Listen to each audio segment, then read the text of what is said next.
Self. Imagine a place where the sun rises like a golden promise. Self.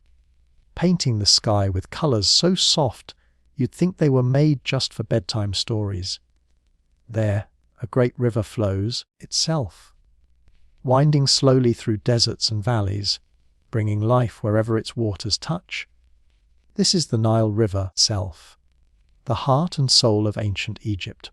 The Nile wasn't just any river, Self. It was like the ultimate life coach for the people who lived along its banks. Every year, it flooded gently, Self, like clockwork, spilling its waters over the land and turning dry soil into rich, fertile fields. Self. This was a bit like nature's own magic trick, itself.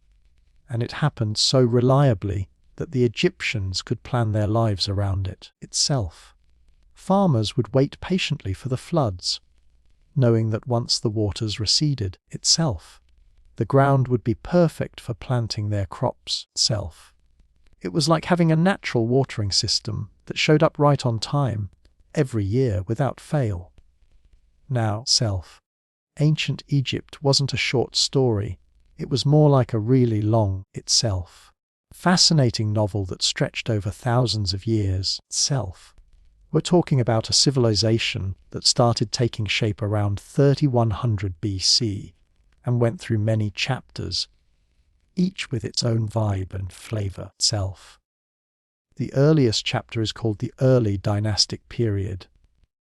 Think of it as the morning of ancient Egypt's story itself. This was when Upper and Lower Egypt came together like two old friends shaking hands and saying, Self, let's do this.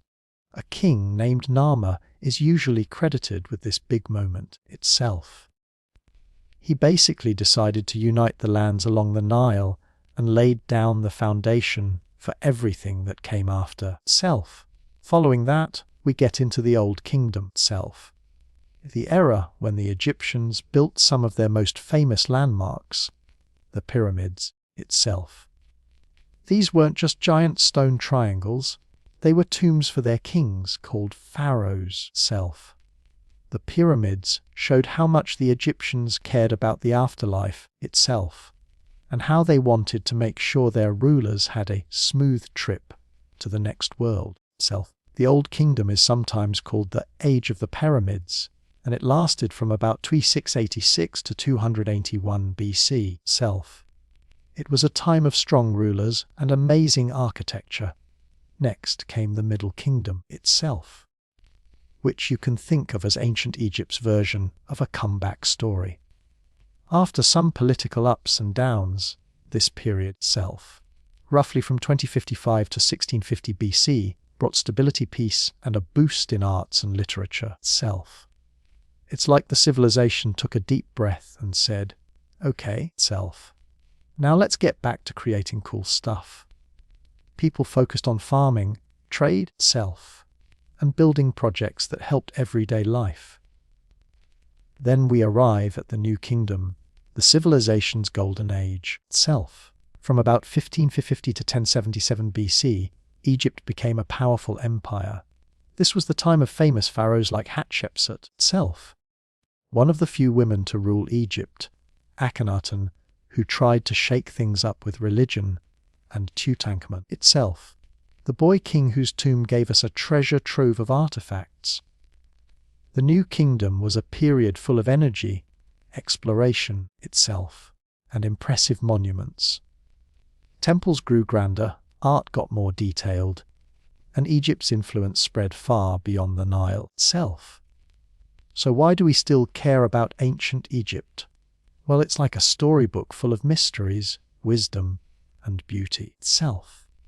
The pyramids still stand today, reminding us of what people can achieve with patience, teamwork itself, and a bit of creative thinking. Their hieroglyphs itself. Those strange but beautiful symbols carved into stone and painted on walls itself give us clues about their language and culture, and their ideas about life, death itself, and the universe invite us to think about things in new ways, Self. But here's the thing, ancient Egypt wasn't just about kings, pyramids, and gods itself. It was about people living their lives by the Nile, farming the land, crafting tools, telling stories itself, and building a community that lasted for millennia. They faced challenges, sure, itself, but they also found ways to keep things balanced and peaceful. Their whole idea of Mut was about order, truth itself, and harmony, kind of like an ancient recipe for a well-lived life.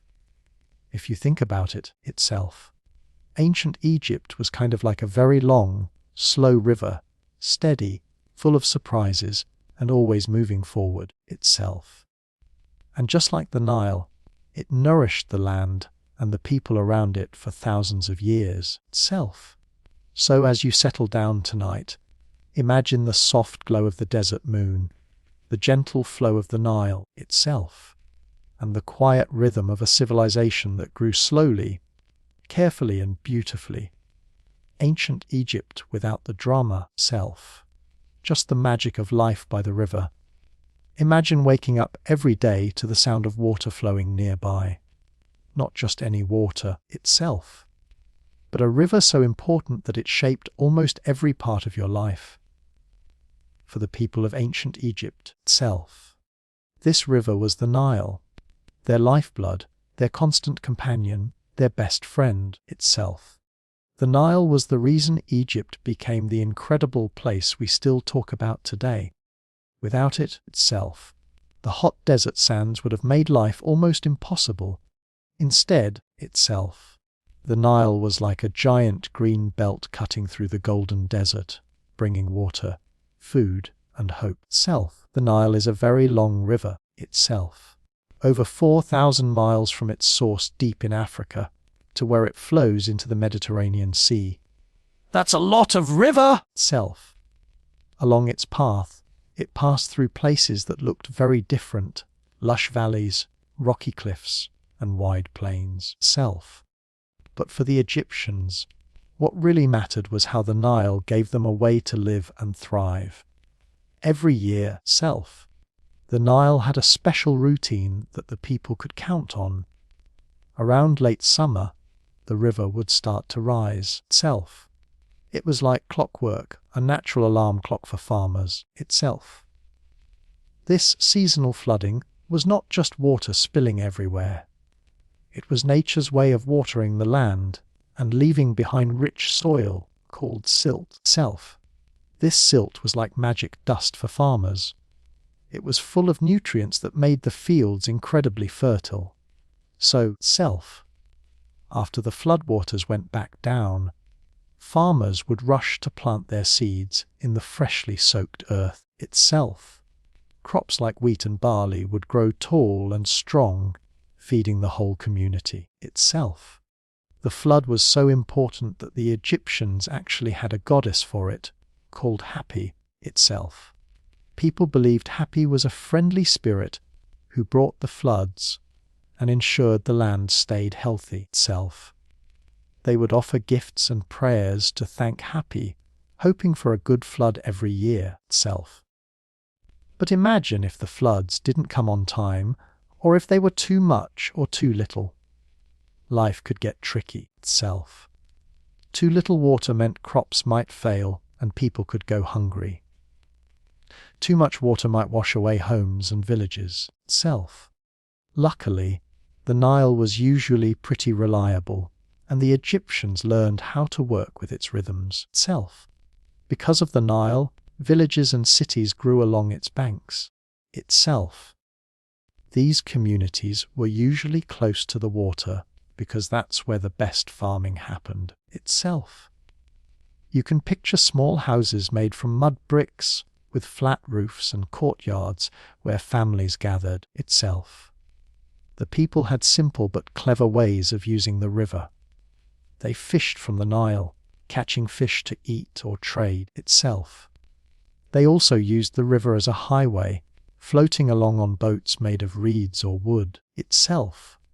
This was great because traveling by water was easier than trekking across the hot desert itself. Markets would pop up near the riverbanks, where farmers and craftsmen sold their goods itself.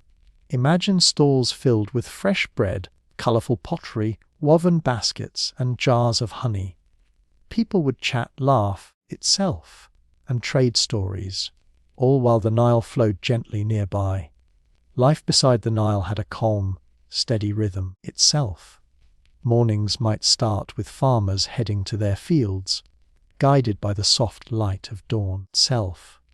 Children would play near the water, splashing and learning to swim itself. Women might gather to grind grain or prepare meals while chatting with neighbours. The day would unfold peacefully itself, with the river's steady presence reminding everyone of life's natural flow. At night itself, the stars would come out and the Nile would reflect their sparkle. The air would cool, and families might gather outside itself, telling stories or singing songs inspired by the river and the gods they worship itself. The Nile also inspired art and culture itself. Many Egyptian paintings and carvings show scenes of the river. Fishermen casting nets, birds flying over the water itself, and boats sailing with colourful sails itself. These images give us a window into a life that was deeply connected to nature and to each other. Interestingly itself, the Nile wasn't just a river, it was a symbol of balance. The Egyptians believed in the idea of Ma'at itself, which was all about harmony and order. The predictable flooding of the Nile reflected this balance itself. It wasn't wild or chaotic, it was steady and dependable, helping life to flourish. Over time itself, the Egyptians became experts at managing the Nile. They built canals and basins to control the floodwaters itself, directing them to places where crops could grow best itself. This early engineering was a big deal. It meant they could grow more food and support bigger populations itself. Even the great cities of ancient Egypt owe their location to the Nile. The capital city, Memphis, itself, was built near the river, as was Thebes, which later became a major religious and political centre itself. These cities grew into bustling hubs of culture and power, all thanks to the Nile's gift itself. One of the coolest things about the Nile is how it connected people itself. The river wasn't just a physical link, but also a cultural one. Messages, goods, and ideas travelled along the water itself, helping different parts of Egypt stay in touch and work together. As you drift off to sleep tonight itself, imagine the gentle sound of the Nile flowing nearby, the soft splash of water, the chirping of crickets itself, and the rustle of palm trees in the breeze. Picture a peaceful village where life moves with the river's calm rhythm itself, where families gather to share meals and stories, and where the land is alive with promise itself. The Nile wasn't just a river. It was a lifeline, a teacher, and a friend to the people of ancient Egypt itself. Its waters shaped their world and helped create a civilization that still amazes us thousands of years later itself. So next time you think about ancient Egypt, don't just imagine pyramids and pharaohs itself. Think about the Nile, the quiet, steady river that made everything possible, flowing patiently through time itself, just like a bedtime story waiting to be told. Long, long ago itself, before the pyramids reached for the sky, and before the temples rose tall itself, there was a time when ancient Egypt wasn't one country yet. Instead, itself, it was two separate lands, Upper Egypt and Lower Egypt. Sounds a bit backwards, right? Itself. Because Upper Egypt was actually in the south, where the Nile starts to flow, and Lower Egypt was in the north itself. Near the river's mouth at the Mediterranean Sea, geography likes to play tricks on us sometimes. Now, itself, these two regions had their own kings, customs and ways of doing things itself. You could almost think of them as two neighborhoods that hadn't yet decided to throw a big party together itself. But then came a man named Nama, sometimes also called Menes, who was kind of like the ultimate party planner for Egypt itself. Nama was a king from Upper Egypt, and he decided it was time to unite these two lands into one itself. Imagine him wearing a cool double crown, one part white for Upper Egypt itself, and one part red for Lower Egypt, symbolizing this new united kingdom. This wasn't just a fashion statement itself. It was a powerful message that two different places were now one. The unification wasn't just about geography itself. It was about people coming together to form something bigger.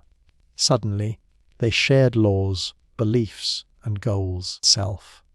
This moment marks the very beginning of ancient Egypt as a single, connected civilization. Along with this unification itself, early Egyptian society began to develop systems to keep things running smoothly itself. One of the most important inventions was writing, hieroglyphs. These weren't just pretty pictures on walls itself. They were symbols that stood for words, ideas, and sounds. Think of hieroglyphs as the ancient equivalent of emojis itself, but with way more meaning. Scribes, the professional writers of ancient Egypt itself, learned how to read and write these symbols. Being a scribe was a big deal because it meant you could help keep records itself, communicate laws, and tell stories that would last for thousands of years itself. It was a bit like being the official historian and messenger rolled into one. Early on itself, writing helped the pharaohs and their officials manage the kingdom. They needed ways to track taxes, trade goods itself, and organize workers who built temples and monuments itself. So writing became a tool for administration, kind of like the ancient Egyptian version of spreadsheets and emails itself, but carved into stone or written on papyrus scrolls. Papyrus, by the way, itself was an early form of paper made from the papyrus plant growing along the Nile itself. It was lighter and easier to carry than stone tablets itself, which made it perfect for writing down everything from official decrees to love letters itself. Imagine getting a letter written on papyrus, sealed with a little clay stamp, kind of like ancient snail mail itself. As writing and administration grew, so did a sense of Egyptian identity itself. People started to see themselves not just as individuals from a small town, but as part of a larger culture with shared stories itself, beliefs and traditions. This identity was tied closely to the Nile, their gods itself, and the pharaoh, the king who was seen as both a ruler and a divine figure itself. Egyptians believed their pharaoh was chosen by the gods to keep ma'at, balance and order, in the land itself. So society was organized with the pharaoh at the top, followed by priests, nobles, scribes, craftsmen, farmers itself, and laborers. Everyone had a role to play, and that helped keep things balanced. It's interesting to think about how organized this early society was itself. The pharaoh wasn't just a king who made decisions randomly. He relied on a team of officials to help govern itself. These officials oversaw different regions, collected taxes, and made sure laws were followed. In a way, itself, ancient Egypt had a pretty impressive government system for its time. At the same time itself, daily life for most people was peaceful and routine. Farmers grew crops, fishermen worked the Nile itself, and artisans crafted beautiful pottery, jewelry, and tools itself. Villages buzzed quietly with the simple rhythm of life. Families taking care of each other, sharing meals itself, and telling stories after work. Religion played a big role in this early civilization, too, itself. Egyptians believed in many gods who looked after everything from the sun and the sky to the fields and the afterlife itself. They built shrines and temples to honor these gods itself, and priests performed rituals to keep the gods happy and the land fertile. This mix of religion, writing, itself, and government helped ancient Egypt develop a strong culture itself. The people shared myths and legends that explained how the world worked, why the Nile flooded itself, and what happened after death. These stories gave them comfort and a sense of belonging itself. One of the coolest things about the early Egyptian civilization was how it balanced tradition and innovation itself. They respected their past while figuring out new ways to solve problems and improve life. For example, itself. They developed irrigation systems to manage the Nile's water better and designed calendars to track the seasons and the floods itself. All of this started to come together in those first centuries after unification, a time when Egypt transformed from scattered communities into a well-organized civilization with a shared identity itself. So as you imagine this peaceful time itself, think about Nama putting on his double crown and looking over a land where people from north and south began to see themselves as one self. Picture scribes carefully drawing hieroglyphs, farmers tending their fields itself, and priests quietly performing ceremonies to honor the gods itself. This was the birth of a civilization that would go on to build wonders, inspire millions itself, and leave stories that still echo through time itself. And it all started with the simple but powerful idea of unity, people coming together to live, work itself, and dream as one. Imagine standing in the vast desert, the sun warm on your skin, and in front of you itself, a giant stone pyramid rising slowly but surely toward the sky. Not just one itself, but many pyramids, some tall enough to seem like they're trying to poke the clouds itself. This is the old kingdom of ancient Egypt, a time that stretched from about 2686 to 2181 BC itself. People often call it the Age of the Pyramids, and for good reason. Now, you might wonder, how did they build those massive pyramids without cranes, trucks, or modern machines? The truth is, it was a mix of cleverness, teamwork, and a lot of hard work. The Egyptians used simple tools like copper chisels, wooden sleds, and ramps made from mud bricks and limestone itself. Imagine dragging huge stone blocks, some weighing several tons, over the desert sands with ropes and manpower itself. It's a bit like a massive puzzle, where every piece had to fit perfectly.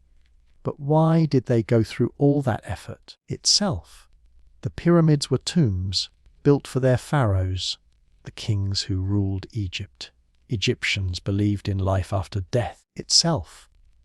So these tombs were like carefully prepared houses for the pharaoh's journey to the next world itself. The pyramids were designed to protect their bodies and treasures, helping them live forever in the afterlife itself. The most famous pyramid, built for Pharaoh Khufu, is called the Great Pyramid of Giza itself. It was the tallest man-made structure in the world for thousands of years. Just imagine that! Itself. People back then weren't just building a tomb. They were creating a monument that would stand for millennia itself, reminding future generations of their power and beliefs itself. Life in the Old Kingdom wasn't only about the pharaohs and their pyramids, though. Most people were farmers itself, living along the Nile and growing wheat, barley, and vegetables. These farmers worked hard itself, but their lives were tied closely to the river's rhythm. When the Nile flooded, they planted their seeds in the rich fertile soil, and when the waters went down, they harvested their crops. Besides farmers itself, there were craftsmen who made everything from pottery to jewelry, priests who took care of religious rituals itself, and scribes who kept records. Everyone had a role to play in keeping society running smoothly itself. It's easy to picture a village where people gathered to share food, stories, and laughter itself, even while the huge pyramids were being built not far away itself. One important idea that guided life in the Old Kingdom was Ma'at. Ma'at wasn't just a word itself. It was a concept about balance, truth, and order itself. Egyptians believed that everything in the world worked best when it was in harmony itself. The pharaoh's job was to maintain Ma'at, to keep things fair, balanced, and peaceful itself. This idea of Ma'at influenced everything: how laws were made, how people treated each other itself, and even how the pyramids were built. Building a pyramid wasn't just a random project. It was a way to honor Ma'at itself, ensuring that the pharaoh's journey to the afterlife would help keep balance in the world itself. The harmony behind these grand projects is pretty amazing when you think about it itself. The Egyptians didn't just pile stones randomly. They planned carefully itself, used math and astronomy to align the pyramids with the stars itself, and organized thousands of workers to make sure every block was in the right place itself. This teamwork shows us a lot about their society. It wasn't just about one powerful pharaoh giving orders itself. It was about a whole community working together toward a common goal. Farmers, craftsmen, laborers, priests itself, and officials all played their parts, creating a harmony that built wonders. While the pyramids were rising itself, artists were busy decorating temples and tombs with beautiful paintings and carvings. These artworks told stories of gods itself, kings, and everyday life. They also showed scenes of the afterlife, with happy people sailing boats, dancing itself, and enjoying good food, a reminder that balance and joy were part of Egyptian beliefs itself. Religion and daily life were deeply connected. People trusted their gods to protect them and keep the world in order itself. Temples were places of worship, but also centers of learning, medicine, and culture itself. Priests performed rituals to honor the gods and make sure Ma'at was preserved itself. Even though the Old Kingdom was a time of stability and impressive building, it wasn't without challenges. Sometimes itself. The Nile's floods didn't come as expected, causing crop failures and hardship. But the Egyptians were resilient itself, adapting their farming and finding ways to support each other through tough times. So, as you imagine the Old Kingdom itself, picture not just giant pyramids, but a world where people lived with purpose and balance itself. Farmers planting their fields by the Nile, craftsmen shaping stones and metals, priests quietly tending to their duties itself, and rulers guiding the kingdom with a vision of harmony itself. It's a world where big dreams and everyday life mix together gently, like the steady flow of the Nile itself. And those giant stone pyramids, they're still there today, standing quietly in the desert itself. A peaceful reminder of a civilization that valued order, cooperation, and the timeless idea of Ma'at itself.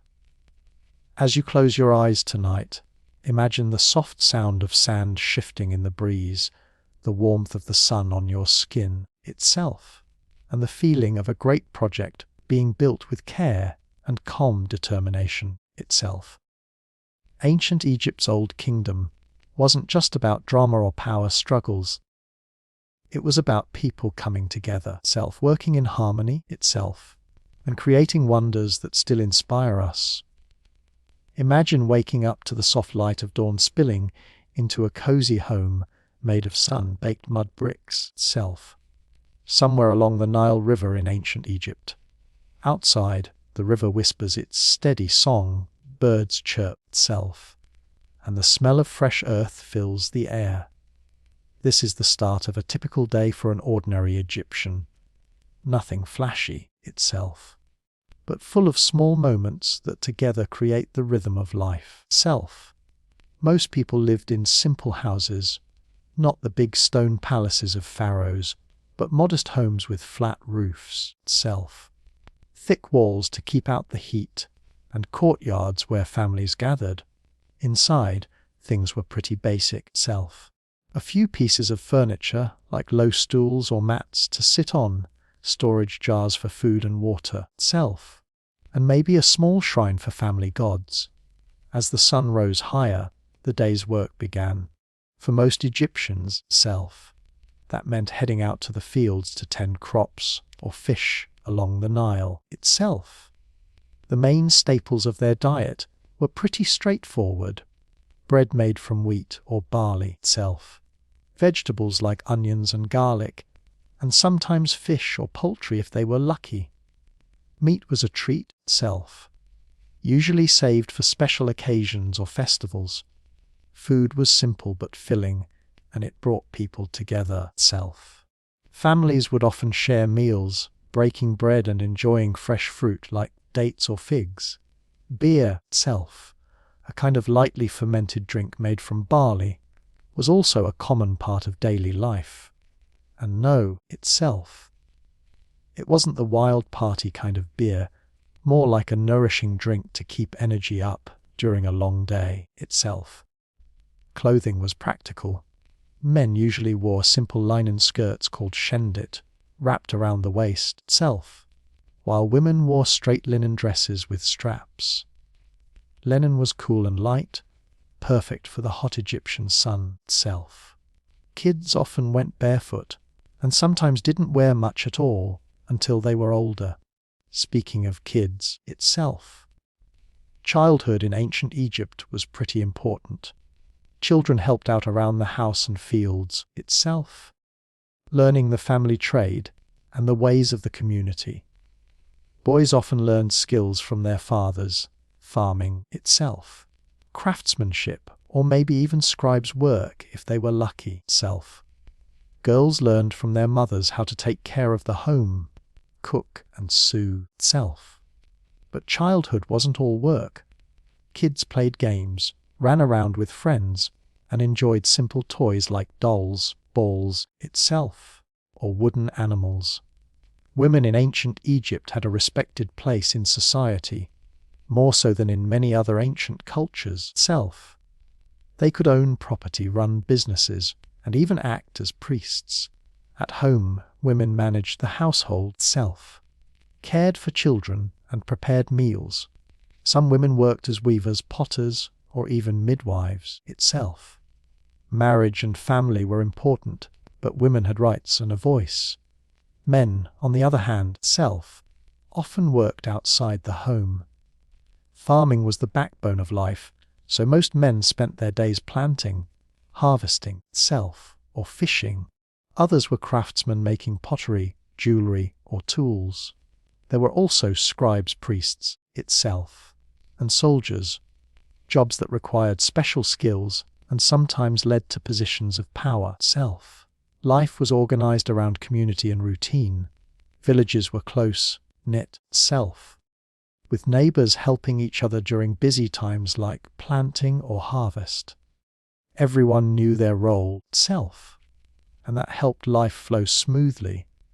Daily activities also included visits to the local market These were lively places where farmers and craftsmen sold their goods: fresh bread, pottery, woven baskets, spices and sometimes luxury items like perfumes or colored beads.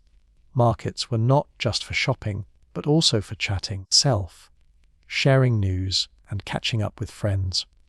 Religion was woven into everyday life Families had small altars where they prayed to household gods for protection and good fortune Festivals were common and joyful, celebrating the gods, the Nile's flooding, or the changing seasons.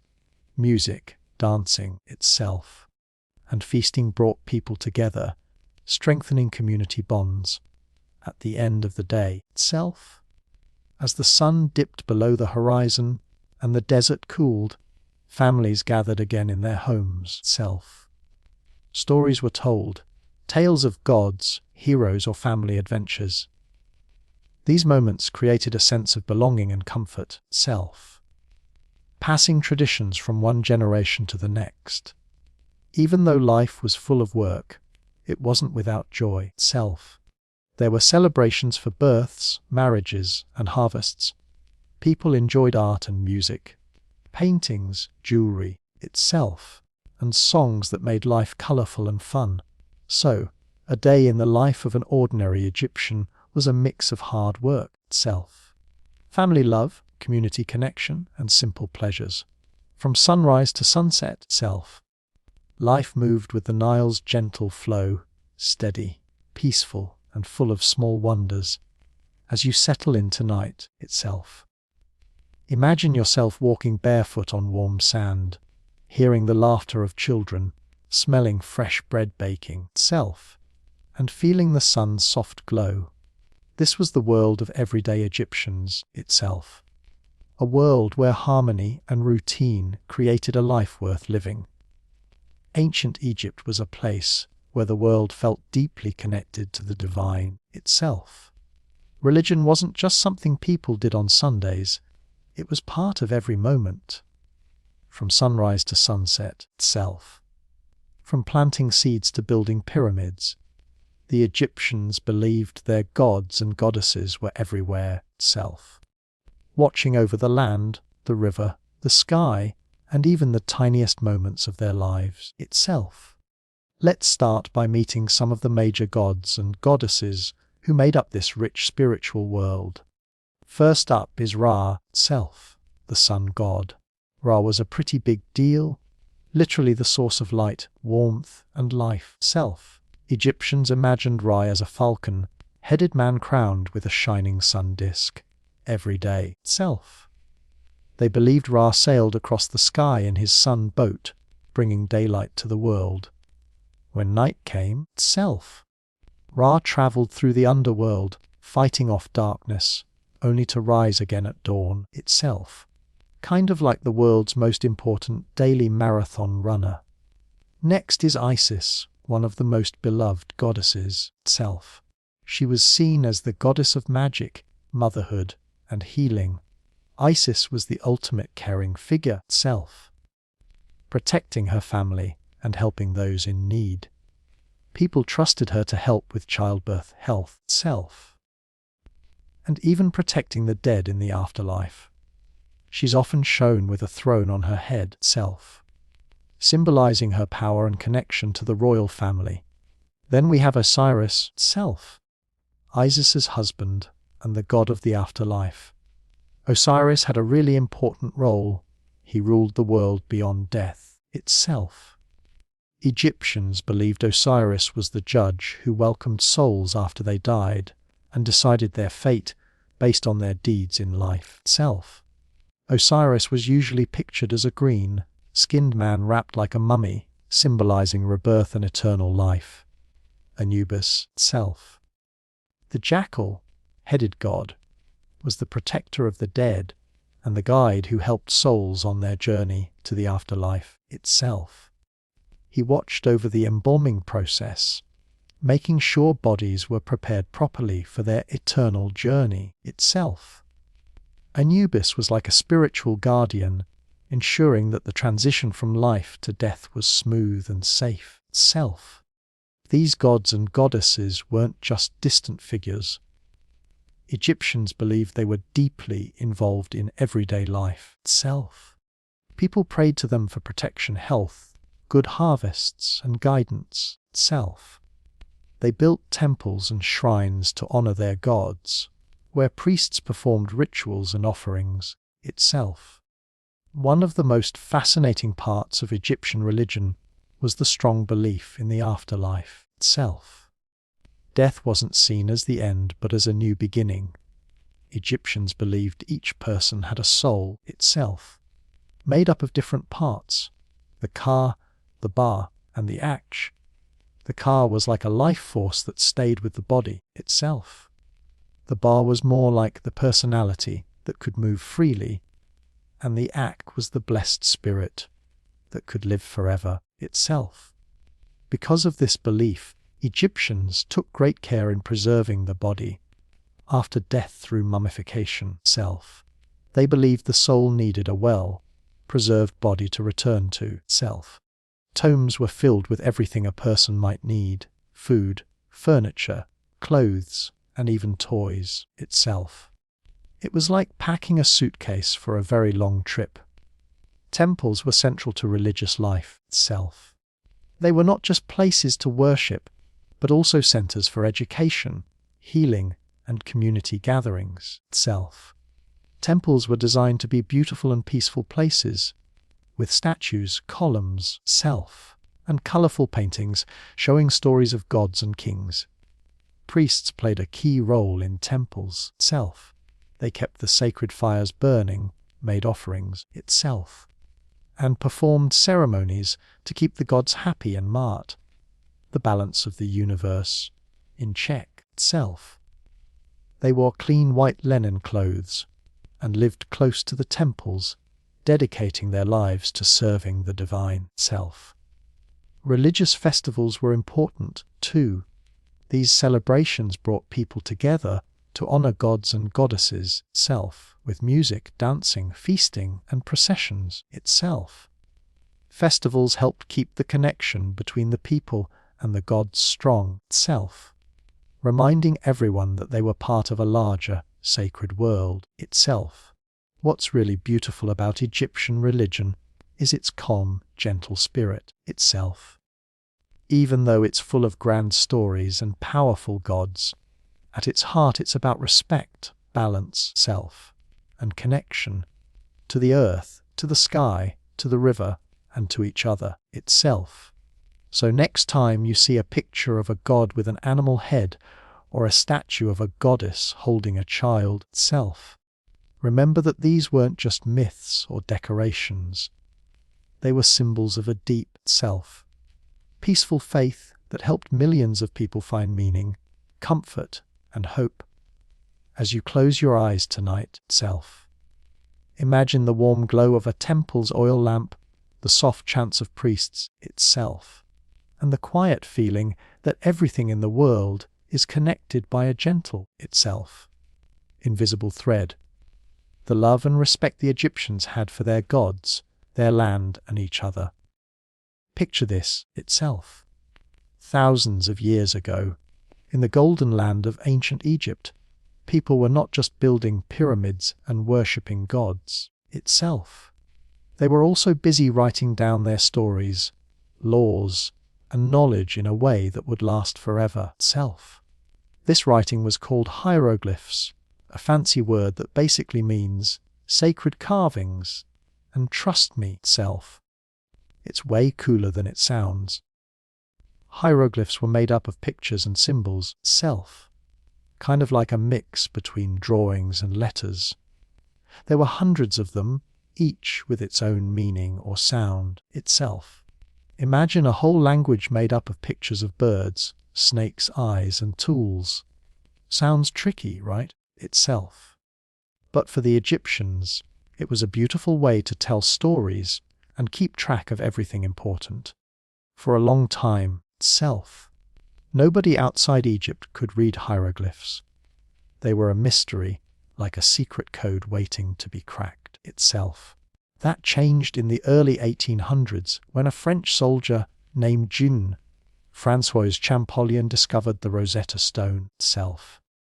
This stone had the same text written in 3 scripts: Greek, Demotic, and hieroglyphs itself.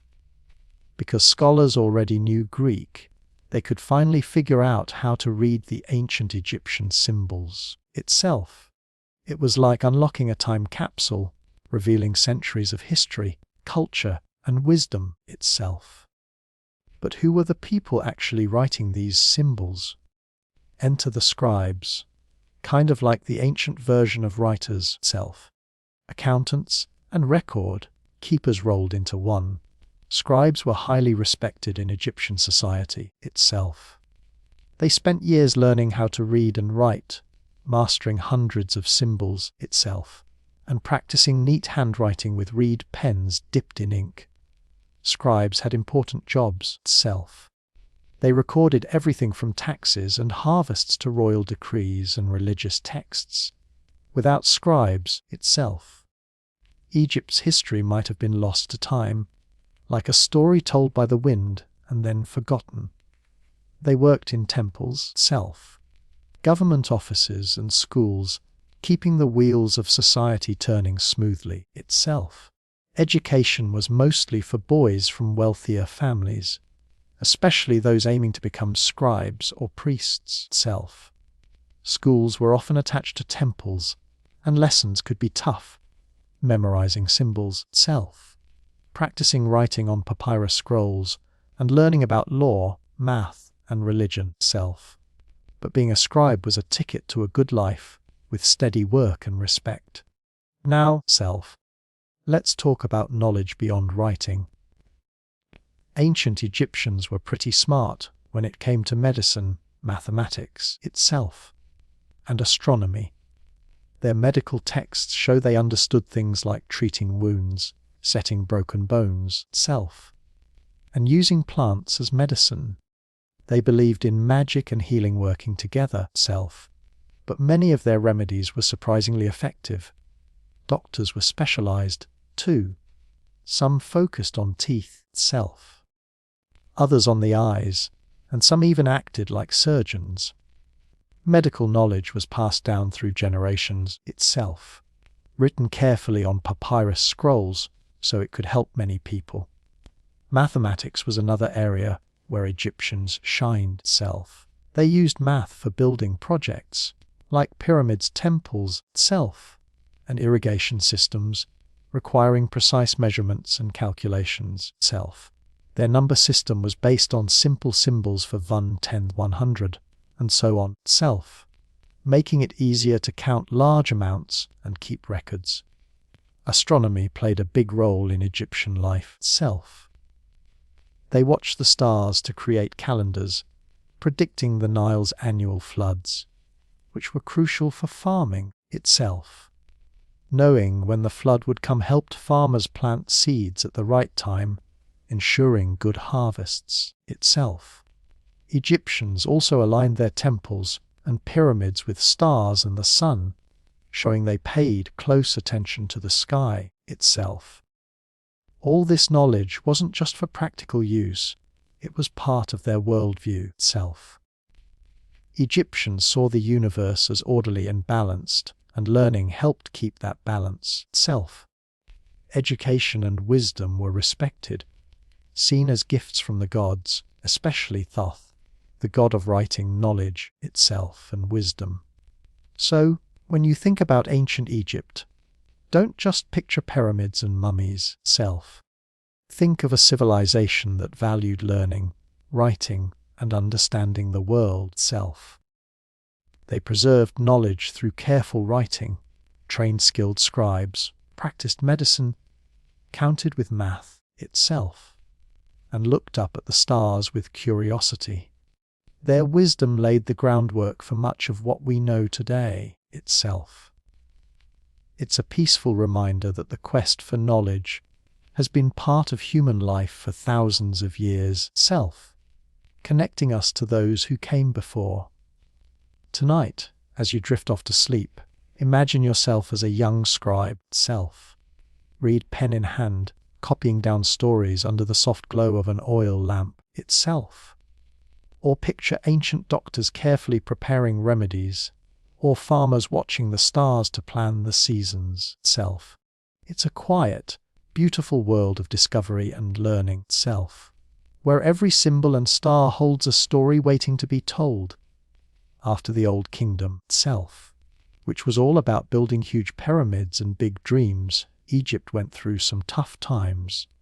But around 2050 BC itself, something wonderful happened. The Middle Kingdom was born itself. This period lasted about 400 years and is often called a time of stability, steady growth, and cultural richness itself.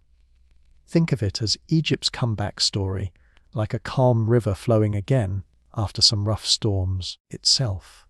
One of the most exciting things about the Middle Kingdom was the revival of arts, literature, and culture itself. After years of chaos, artists and writers found their voices again. Instead of just making grand monuments for pharaohs itself, art started to focus more on everyday life and human emotions itself. Paintings and sculptures became more detailed and realistic.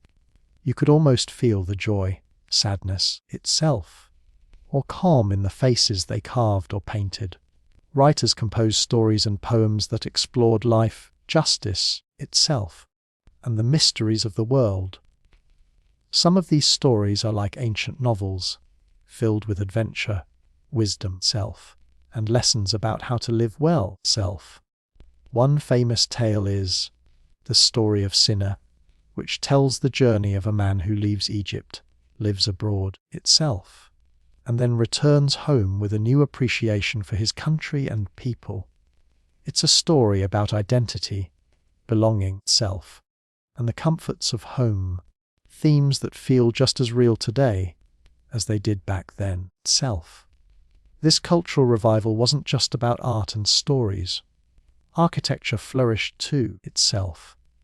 While the giant pyramids of the Old Kingdom became less common, the Middle Kingdom saw the building of beautiful temples itself, fortresses and tombs decorated with intricate carvings and paintings.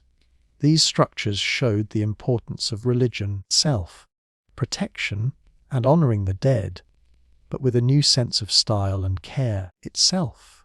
Trade and diplomacy also played a big role during this time. Egypt wasn't isolated, it reached out to its neighbors itself, trading goods like gold, copper, ivory, and exotic animals. These exchanges brought new ideas, materials itself, and friendships that enriched Egyptian society itself. Trade routes extended to places like Nubia in the south and the Levant to the northeast itself, connecting Egypt to a wider world. Diplomacy wasn't just about trading goods itself. Pharaohs sent envoys and gifts to foreign rulers itself, creating peaceful relationships that helped keep Egypt safe and prosperous itself. This was a smart strategy. Instead of fighting all the time, they used conversations, alliances itself, and respect to build a stronger Egypt. Meanwhile, itself, the lives of common people during the Middle Kingdom were mostly steady and calm itself. Farmers continued their work along the Nile, benefiting from better irrigation systems that made fields more productive itself. Craftsmen, merchants, and laborers enjoyed a stable economy, and villages grew in size and organization itself. Families valued education more than before itself, with scribes and priests passing down knowledge, not only to the elite, but also to those who showed promise itself. This helped create a society where skills and wisdom were respected, and people could aspire to improve their lives itself. Religion remained central itself, but there was a shift in focus toward personal piety, meaning that individuals sought their own connection with the gods rather than relying only on royal rituals itself. Temples became places where common people could pray, seek healing, and find comfort itself. This made religion feel more personal and accessible itself.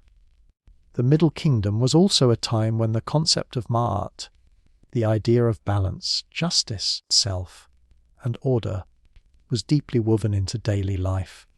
Laws were fairer, and rulers tried to be just and caring, helping farmers itself. Traders and workers live better lives. It was about creating harmony not just in the universe, but in the community itself. In many ways, the Middle Kingdom was like the steady heartbeat of Egypt, strong, calm, and full of life itself. It wasn't flashy or full of drama, but it was rich in culture, kindness, and wisdom itself.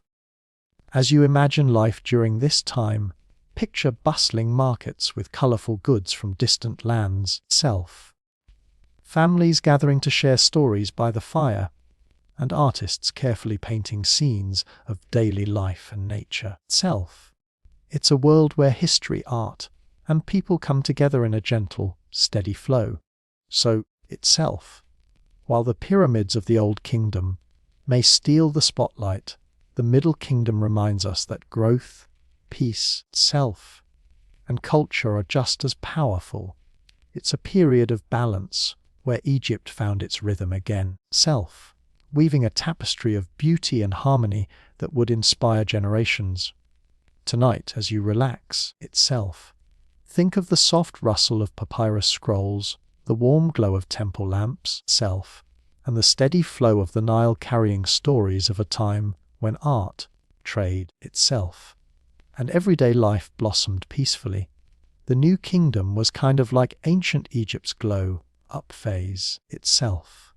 After years of steady growth in the Middle Kingdom itself, Egypt stepped onto the bigger stage, expanding its reach beyond the Nile and becoming an empire itself. This was a time when pharaohs ruled not just Egypt, but lands far beyond, reaching into Nubia in the south itself, Syria in the northeast, and other faraway places. It was a bold time, full of new ideas, amazing architecture itself, and some unforgettable leaders. Let's start with the land itself. The Nile was still the heart of Egypt itself, but now the country had power that stretched over vast territories. This expansion wasn't just about conquest itself. It was also about trade, diplomacy, and cultural exchange. The Egyptians built forts and trading posts itself, connected with new neighbors, and shared their goods and ideas. This created a rich blend of cultures and resources itself, making Egypt stronger and wealthier. One of the most famous rulers of the New Kingdom was Hatshepsut itself, Egypt's queen who decided to become pharaoh, and did it with style itself. Imagine being a woman in a world mostly ruled by men itself, and then not just ruling, but building one of the most beautiful temples Egypt ever saw itself. Hatshepsut's reign was peaceful and prosperous. She sent trading expeditions to far-off lands like Punt itself, bringing back exotic treasures such as incense, gold, and rare animals itself. She's remembered for her clever leadership and impressive building projects itself, especially her mortuary temple carved into the cliffs of Deir el-Bahari, a true architectural gem itself. After Hatshepsut came Thutmose III, often called the Napoleon of ancient Egypt itself. He was a military genius who expanded Egypt's borders to their greatest extent. But here's the thing itself. Thutmose wasn't just a warrior king, he was also a patron of the arts and builder of grand temples itself. His reign combined strength with culture, showing that leadership could be about more than just battles itself. Then there's Akhenaten, who shook things up in a way no pharaoh before him had. He tried to change Egypt's religion itself, focusing worship on one god, the sun disk called Aten. This was a pretty radical move in a country full of many gods itself. Akhenaten's new style of art was also different, more natural, with softer itself, curvier shapes instead of the usual stiff and formal figures. His reign was controversial and short itself, but it left a lasting mark on Egyptian history. After Akhenaten came the boy King Tutankhamun, or King Tut itself, as we like to call him. Tutankhamun is famous mostly because his tomb was found nearly untouched itself, filled with treasures that made headlines around the world. His reign was brief itself, and he's not remembered for great achievements like some other pharaohs itself, but his tomb gave us a priceless glimpse into the art, culture, and life of the New Kingdom itself. Speaking of art and architecture, the New Kingdom saw incredible evolution. Temples became even more majestic itself, with massive columns, towering statues, and colourful wall paintings. The temples of Karnak and Luxor, for example, itself, were centres of religious life and political power, built and expanded by many pharaohs over centuries itself. The art was rich with detail and symbolism, Scenes depicted gods and pharaohs in dramatic poses, stories of battles, itself, religious rituals, and everyday life. The use of color was vibrant, with blues, reds, and golds shining on the walls itself, telling stories that have lasted thousands of years itself.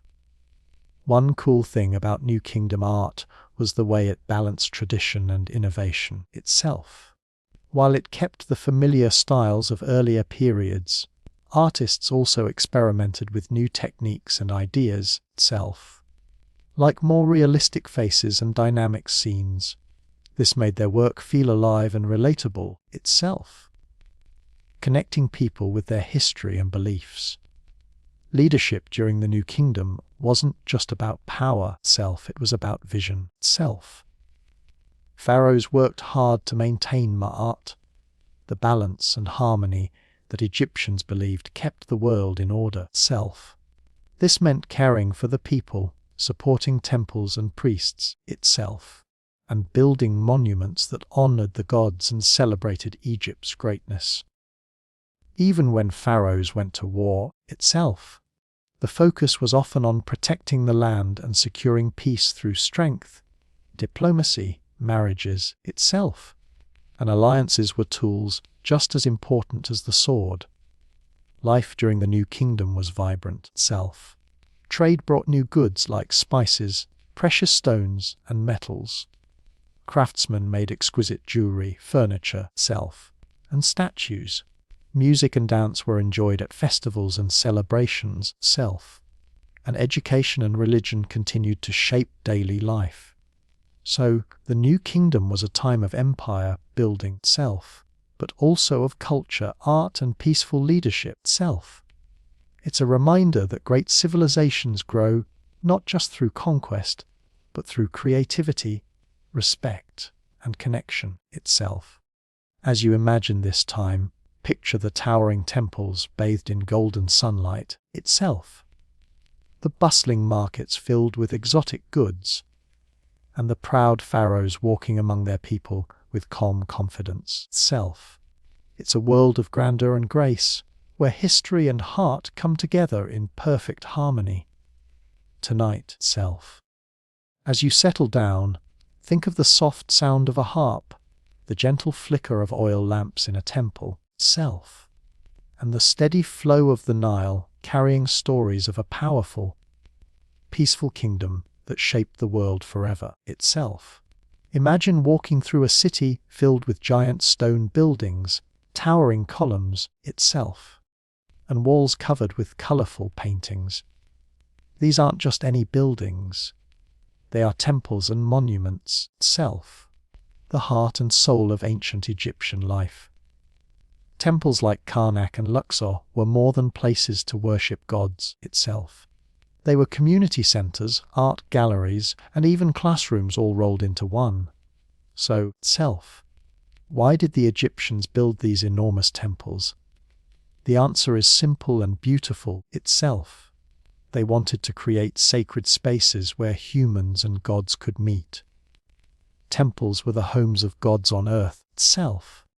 People believed that the gods lived inside these grand buildings itself, and priests took care of them, just like you'd take care of a very important guest itself. The design of these temples was carefully planned to reflect the journey from the ordinary world into the divine itself.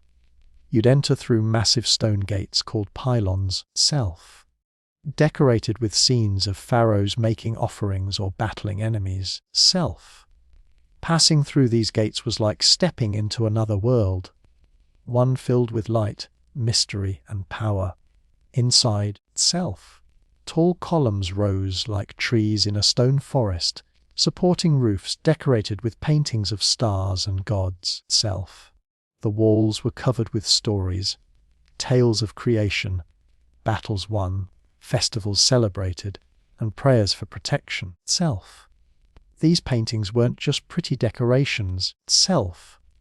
They were messages meant to keep the balance of ma'at, order and harmony, alive in the world itself. One of the coolest things about temples like Karnak and Luxor is how they grew over time. Self. They weren't built all at once, but layer by layer, with different pharaohs adding their own touch.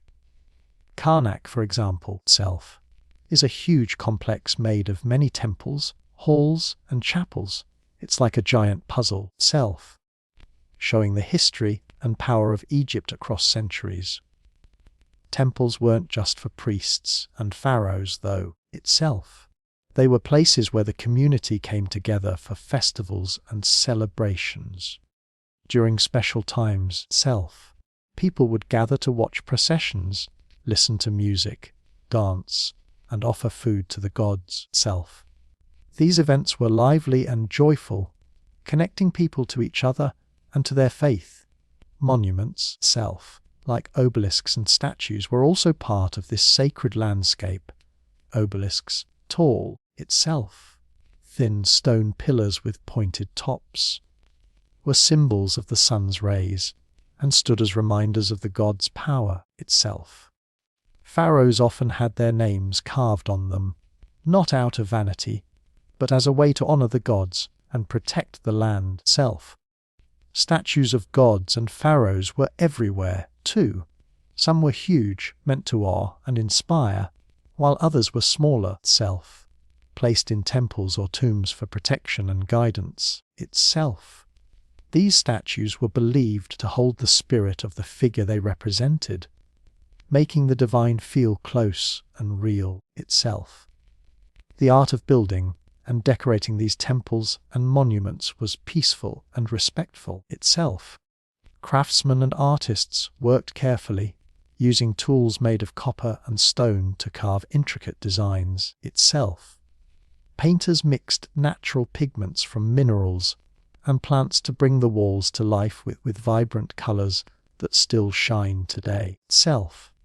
This creative process was a way to honor the gods and celebrate life. Self.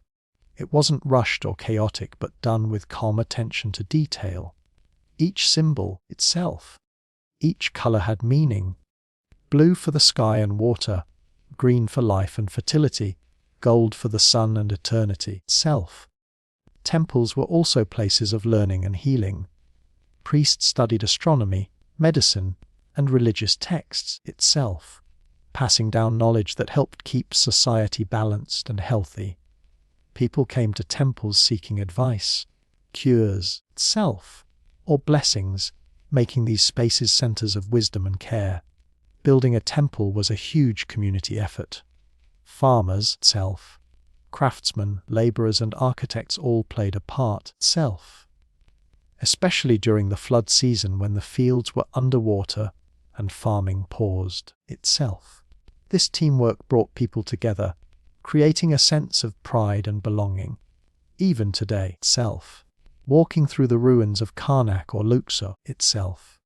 You can feel that peaceful energy, the sense that these were places of connection, creativity, and calm strength. Itself. They remind us that architecture and art can be powerful ways to bring people together and honor what's greater than ourselves. Itself. So next time you think of ancient Egypt, picture not just the pyramids, but these beautiful temples, alive with color, Self, music, and community. Imagine the slow rhythm of work, the quiet prayers, Self, and the joyful celebrations under the bright Egyptian sun as you get ready to rest tonight. Self. Picture yourself wandering through those ancient halls, tracing your fingers along painted walls. Itself. Feeling the cool shade of towering columns and hearing the soft echo of distant chants. Self. It's a peaceful journey into a world where art, faith, and community are forever intertwined. Itself. When you think about ancient Egypt, you might picture grand pyramids, powerful pharaohs, and mighty gods. Self. But let's take a moment to talk about a very important group, the women. In ancient Egypt, Self, women were a big deal, not just as queens or priestesses, but as everyday people shaping the world around them. Self. Women in ancient Egypt had roles that might surprise you. Unlike many other ancient societies, Egyptian women enjoyed a good amount of respect and legal rights. They could own property, run businesses, and even divorce if they wanted to. Imagine that.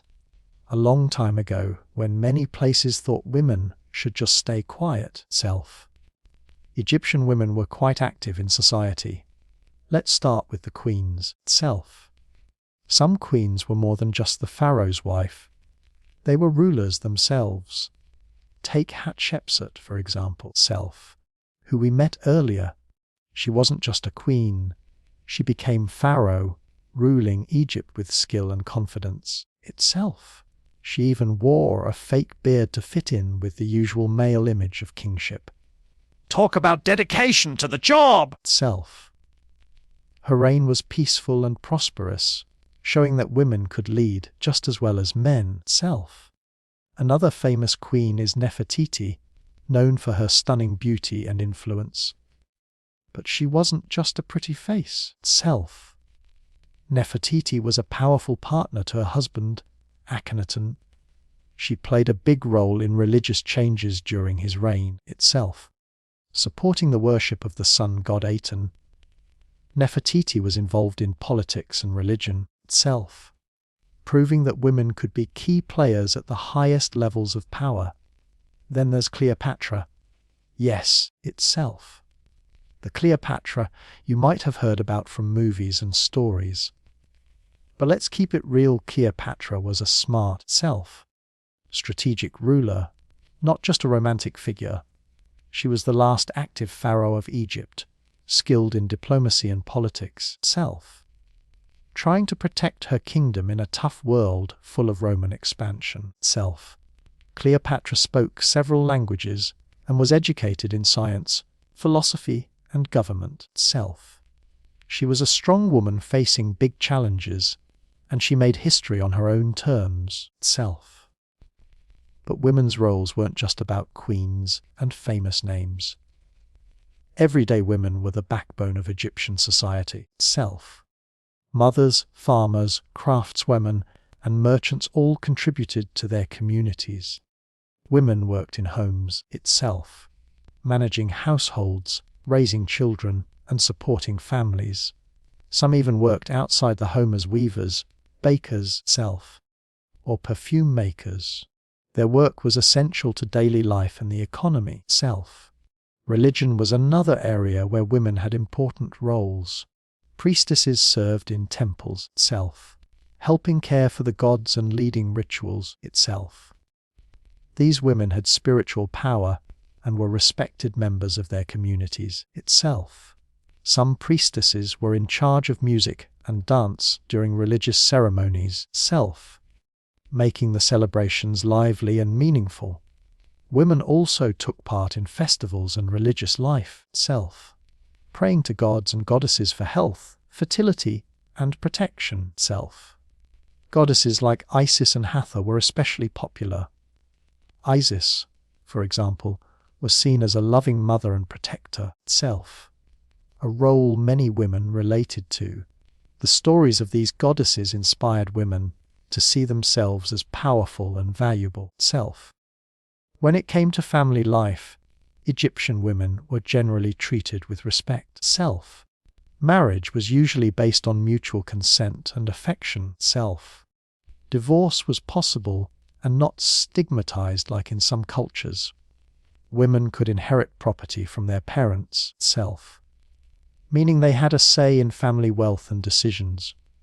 Children were cherished, and mothers played a big role in their upbringing. Education was mostly for boys, but girls from wealthy families sometimes learned to read and write, or at least were trained in skills to help run households and businesses.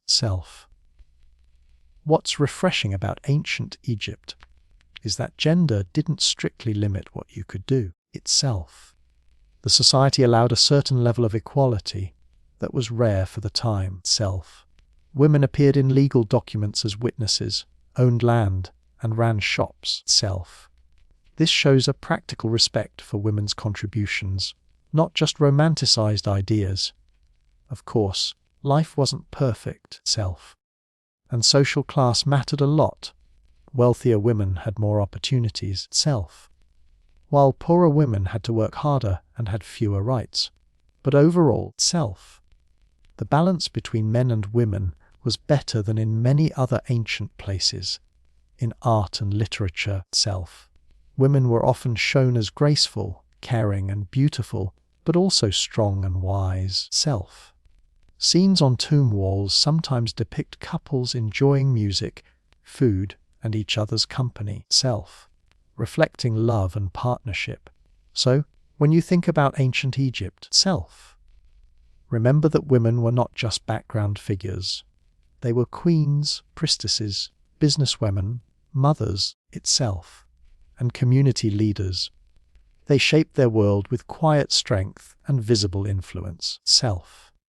Next time you hear stories about Egyptian gods, kings, and pyramids itself, take a moment to imagine the women behind the scenes and on the throne. Their lives were full of dignity, respect itself, and sometimes surprises.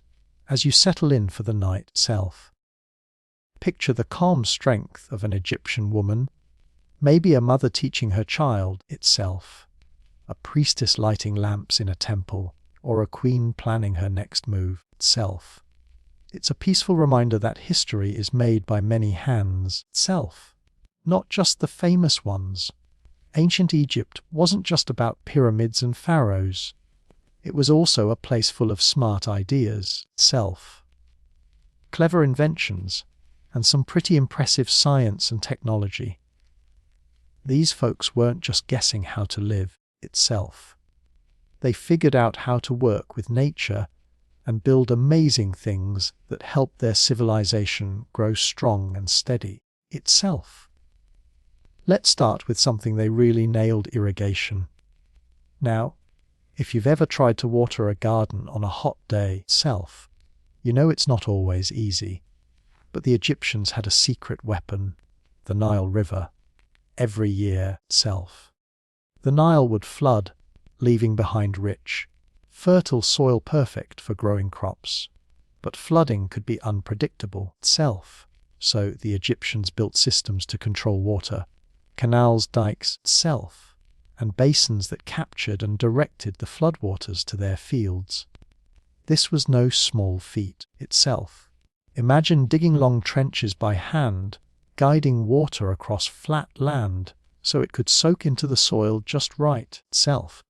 Thanks to this, farmers could plant wheat, barley, and vegetables in a neat cycle, feeding the whole kingdom itself. This early engineering was smart, simple, and effective. No fancy gadgets, just clever use of nature itself. Speaking of engineering, the Egyptians' ability to build massive structures still blows minds today itself. Those pyramids and temples didn't just happen by accident. Building something so huge required planning, skill itself, and teamwork. They figured out how to quarry stone, transport it, and place it with incredible precision. For example, itself, the Great Pyramid of Giza was built with over 2 million stone blocks. That's like stacking a mountain block by block. Itself. They used ramps, sledges, and levers to move those heavy stones itself. It wasn't magic. It was practical physics and good old muscle power itself. And all of this happened thousands of years before cranes or trucks itself. They also developed tools made of copper and later bronze, which helped them cut wood, carve stone, and shape metal itself. These tools weren't high-tech by today's standards, but they got the job done itself. The Egyptians understood the properties of materials well and made tools that lasted and worked efficiently itself. Medicine in ancient Egypt was surprisingly advanced. They didn't have hospitals like we do itself, but they had doctors who studied the human body, treated wounds, and prescribed remedies. The Ebers Papyrus itself, an ancient medical text, shows treatments for everything from headaches to infections. Doctors used herbs, honey itself, and even moldy bread, Yes, moldy bread! which actually contains early antibiotics itself. They made splints for broken bones, performed surgeries, and understood the importance of hygiene itself. Priests often acted as doctors too, combining spiritual healing with practical care itself. Health was important because a strong population meant a strong kingdom. People paid attention to diet, exercise itself, and cleanliness. For instance, they bathed regularly and used scented oils not just to smell good itself, but to keep their skin healthy. Toothpaste made from crushed eggshells and pumice sounds strange itself, but it helped keep their smiles bright. The Egyptians were also early astronomers itself. They watched the stars to track seasons and plan farming. The rising of the star Sirius, for example, itself, was a big deal. It signaled the coming flood of the Nile and the start of the new year itself. They even built structures aligned with the stars, showing their love for the sky and the cycles of nature itself. Besides the big inventions, everyday life improved thanks to simple tools and ideas itself. They invented the wheel for pottery making, called the potter's wheel itself, which allowed faster and smoother production of bowls, jars, and plates itself. They also created calendars based on the lunar and solar cycles to organize festivals, religious events, and agricultural work. Keeping time helped everyone stay on track, kind of like having an ancient planner itself. Clothing was another area where technology mattered. They learned to spin flax into linen, weaving light itself. Breathable clothes perfect for the hot climate itself. These skills weren't just art. They were science applied to daily needs. Even boats were a crucial invention itself. The Nile was a highway, and Egyptians built wooden boats with sails and oars. This allowed them to travel trade itself and communicate along the river efficiently. Inventions like these might seem small compared to the pyramids itself, but they were vital. They made life easier, healthier, and more connected itself. What's really impressive is how the Egyptians combined science, technology, and art in a peaceful way itself. They weren't racing to be the biggest or fastest. They were building a balanced life where nature, people itself, and knowledge worked together. Their achievements remind us that great technology doesn't have to be complicated itself. Sometimes the smartest ideas come from watching the world closely and working with what you have. So tonight itself, as you wind down, think about the simple genius of ancient Egypt, the farmers using canals to water their fields itself, the builders lifting massive stones with ropes and ramps, the doctors mixing remedies from plants itself, and the people watching stars to know when to plant seeds. It's a calm itself, steady story of human creativity and respect for nature. And who knows, maybe next time you water your plants itself, use a calendar or look at the stars itself.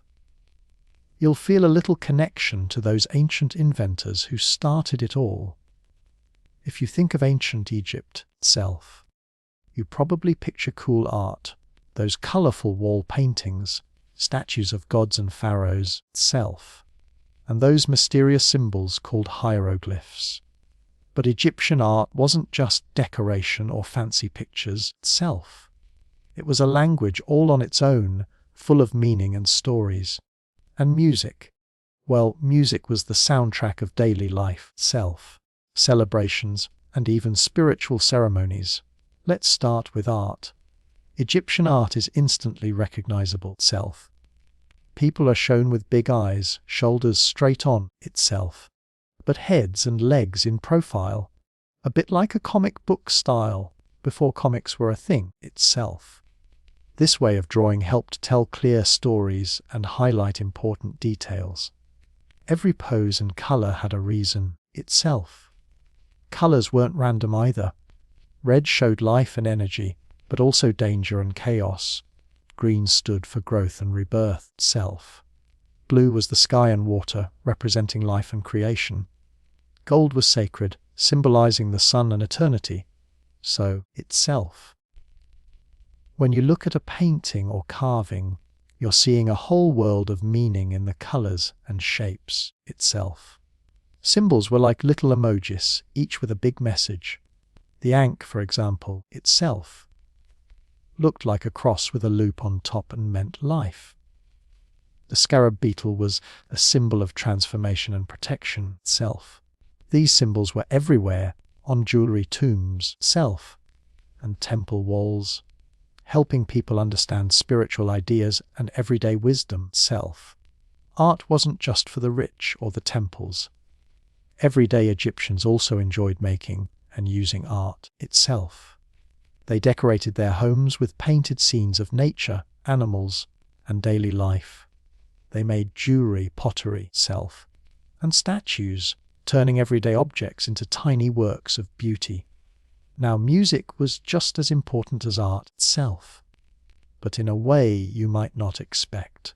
Ancient Egyptians didn't have recorded music or radios, of course, self, but they loved singing, dancing, and playing instruments. Music was part of festivals, religious ceremonies, royal events, self, and even work. They had lots of instruments. Harps, flutes, and lutes made gentle melodies, self, while drums and clappers kept rhythm for dancing. The sistrum, a kind of rattle, self, was especially popular in religious rituals. It was believed to call the gods and bring good luck itself. Music was also a way to tell stories. Songs often told myths, praised gods, or celebrated life's joys itself. Singers and musicians had important roles, sometimes serving in temples or entertaining at banquets itself. Dancing went hand in hand with music. Dancers used graceful, flowing movements itself, sometimes acting out stories from myths or celebrating the changing seasons. It was a form of expression and connection itself, bringing people together in celebration and worship itself. What's beautiful about Egyptian art and music is how they work together to express culture gently and peacefully itself. The art told stories that connected people to their gods and ancestors. The music carried emotions and memories itself, making celebrations lively and meaningful. These creative expressions weren't just for show itself. They helped keep traditions alive, shared wisdom, and built a sense of community itself. Whether through a colourful mural on a tomb wall or the soft strumming of a harp itself, Egyptians used art and music to celebrate life's harmony. So tonight, as you relax itself, imagine yourself sitting by a Nile side fire, listening to the soft melodies of a flute itself, watching dancers tell stories with their hands and feet, and gazing at painted scenes glowing in the firelight itself. It's a peaceful, timeless moment where creativity and calm come together itself. Ancient Egyptian art and music remind us that beauty isn't just about looking or hearing itself. It's about feeling connected to people, nature, and the world beyond.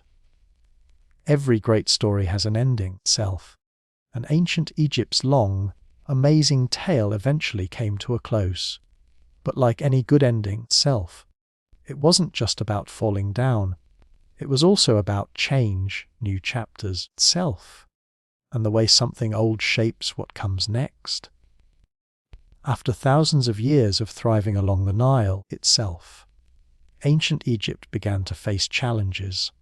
Things didn't stay perfect forever. There were periods of decline itself, foreign invasions and shifts in power.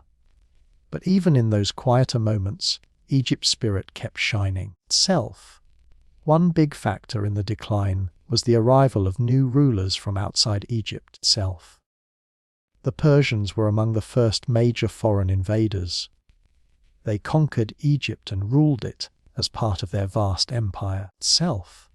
It wasn't the peaceful, independent kingdom it once was itself. But Egyptians still kept their culture alive under new management. Then came the Greeks, led by Alexander the Great itself, who marched into Egypt and made it part of his empire too itself. Alexander was welcomed by many Egyptians as a liberator and respected their traditions.